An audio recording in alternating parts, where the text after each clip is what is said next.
Have you ever trusted your memory, only to realize later that it betrayed you? You're not alone. Your brain is far less accurate than you think it is, and every time you remember something, you're actually rewriting it. In this video, we're going to explore one of the strangest truths about the human mind. Your memories are not recordings. They're reconstructions, flexible, fragile, and often wrong in ways you never notice. From false memories to emotional distortions to the invisible ways people around you can rewrite your past. We're going to break it all down, simply, clearly, and in a way that finally makes sense.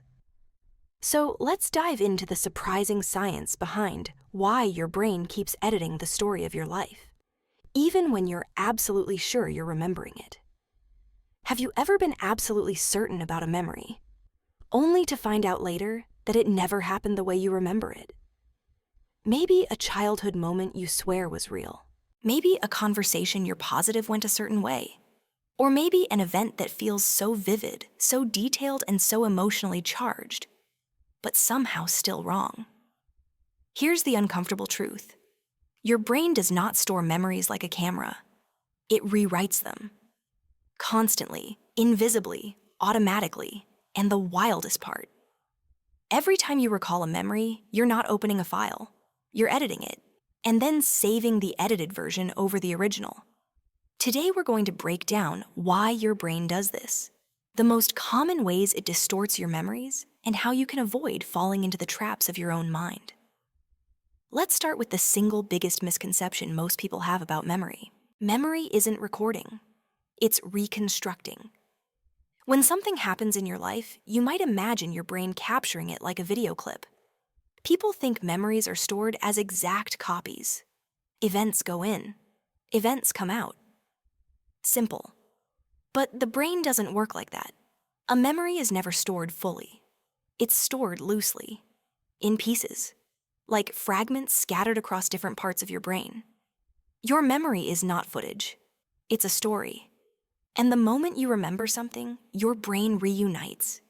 Those fragments fills in the blanks, smooths the edges, and builds a seamless narrative that feels like the truth, even if large parts of it never happened. In other words, remembering is an act of creation. Imagine a painter trying to recreate a scene from years ago. He's confident, he's skilled, but he doesn't have the original scene. He only has impressions, moments, feelings. And when the details don't exist, he invents them. Your brain is that painter. So why does the brain rewrite memories? To understand memory errors, you first need to understand a special design principle of the brain. It prefers speed over accuracy. Your brain evolved to react fast, not to store perfect records. If a tiger jumped out at you 200,000 years ago, you didn't need to remember the color of the leaves. You only needed the general idea. This place bad. Don't come back. Your brain doesn't care about truth. It cares about survival. So when it stores memories, it saves only what it thinks is useful. And when you recall them, it rebuilds the story in the fastest, most efficient way possible. This efficient rebuilding creates memory errors. Let's explore the biggest ones. 1. The misinformation effect. How other people rewrite your memory. This is one of the strangest things your brain does. You can experience an event clearly. You can be confident you remember it. But if someone describes it differently, even a tiny detail, your memory can shift to match their version. Imagine you saw a car accident. You remember the car moving quickly. Then someone asks, "Did you see how the car smashed into the pole?" Just that one word, smashed, creates a new detail. Your brain adjusts the memory. Maybe the car was going faster than you thought. Maybe the crash was more violent. Maybe there was more damage. Nothing changed in the real world. But your memory did. The brain doesn't like conflicting information. So when you hear a new version of a story, it often merges it into your memory without telling you. Your memory becomes a hybrid, part real, part borrowed, part imagination. And the scary thing, you will swear it's accurate. 2. False memories. When the brain creates memories from scratch. This is the brain at its most surprising. Sometimes you don't just misremember something, you remember something that never happened at all. You've probably had moments like these. You vividly remember watching a movie scene, but it doesn't exist. You clearly recall a conversation, but the other person insists it never happened. You're certain you visited a place as a child, but no one else in your family remembers going there. False memories aren't flaws. They're side effects of how memory works. When your brain lacks information, it doesn't leave blank spaces. It fills them in. It creates meaning. It connects dots that were never actually connected. It's not trying to deceive you. It's trying to give you a coherent story. But coherence doesn't equal truth. 3. Memory decay. When the brain loses details and reconstructs them badly. Memory is fragile. Most details decay rapidly, sometimes within seconds. Your brain stores only the essentials, the outline, the big picture. And when tiny forgotten details matter, your brain has to guess. Have you ever told a story from years ago and realized the version you tell now is smoother, clearer, and more dramatic than the original event? That's because your brain has been editing it, sharpening some parts, fading others, rearranging the order so it makes more sense, adding emotion where there originally wasn't much. Over time, the memory becomes less a record of what happened, and more a reflection of your personality, your beliefs, and the story you prefer to tell.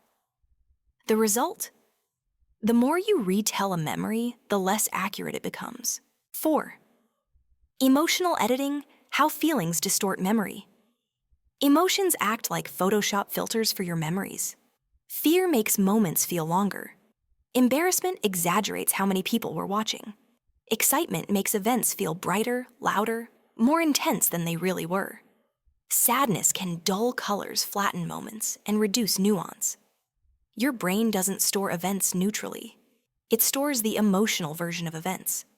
And when you recall a memory, the emotion gets reconstructed too. Sometimes stronger, sometimes weaker, sometimes completely transformed. This is why two people can go through the exact same experience and remember it in totally different ways. Memories live at the intersection of what happened and how you felt when it happened. Why we trust our faulty memories. Here's the paradox. Even though your memory constantly rewrites itself, you feel extremely confident about the memories it produces. Why? Because the brain hates uncertainty. It would rather give you a confident wrong answer than an uncertain correct one. To the brain, I'm sure this happened feels safer than I think this might be right, but I'm not certain. Certainty is comforting. Confidence is stabilizing. So the brain delivers it even when the details are wrong. This is why memory errors can cause arguments, misunderstandings, and even false accusations. Because memory feels real. And if it feels real, it feels undeniable. But feeling real doesn't make it true. The consequences of memory errors. Memory mistakes might seem harmless, but they have real impact. Relationships break down because each person remembers arguments differently. People make decisions based on events that didn't unfold the way they recall. Entire beliefs can form around distorted memories. And in extreme cases, people can be convicted of crimes based on eyewitness testimony, even though eyewitness memory is notoriously unreliable. When you understand that memory is reconstructive, not recording, life suddenly makes a lot more sense. It becomes easier to forgive misunderstandings, easier to question your own certainty, easier to navigate conflict without assuming bad intent. Because sometimes the problem isn't the other person. Sometimes the problem is the memory itself. So, what can you do about memory errors? You can't stop your brain from reconstructing memories. It's built into the system. But you can protect yourself from the worst distortions. First, write things down. Not tomorrow, not next week. Right after they happen. Written records create a backup your brain can't alter. Second, avoid retelling the same event too many times. Every retelling is a new reconstruction. The more you tell it, the more the memory drifts. Third, verify details before acting on big decisions. Your brain might be filling in gaps you didn't notice. Fourth, pay attention to your emotional state. When emotions run high, memory becomes less accurate. And finally, stay curious about your own mind. Treat your memories as stories, valuable, meaningful, but not perfect. The big takeaway: your memories feel like reality. They feel like solid, objective truth. But in reality, they're living documents constantly edited, reshaped, and rewritten by the brain. Not because the brain is broken, but because it evolved to help you survive, not to film your life with perfect accuracy. Your memory is not a camera, it's a storyteller. And every time you remember something, the story changes just a little. Understanding this doesn't make memories less meaningful. It makes them more human, more flexible, more alive. And it helps you navigate life with a little more humility, a little more clarity, and a lot more awareness of how your mind actually works. So the next time you feel completely certain about a memory, pause for a moment. Ask yourself, is this what really happened? Or just the version my brain settled on? Because your memories aren't fixed. They're living stories shaped by emotions, shaped by time, and reshaped every time you recall them. Understanding this doesn't make your memories less meaningful. It just makes them more honest, and it helps you understand yourself and other people with far more compassion. If you found this explanation helpful and want more deep, simple breakdowns like this, consider subscribing. And if there's a topic you want me to unpack next, just leave it in the comments. Thanks for watching, and remember, your brain isn't trying to deceive you. It's just trying to make sense of the world, one imperfect memory at a time.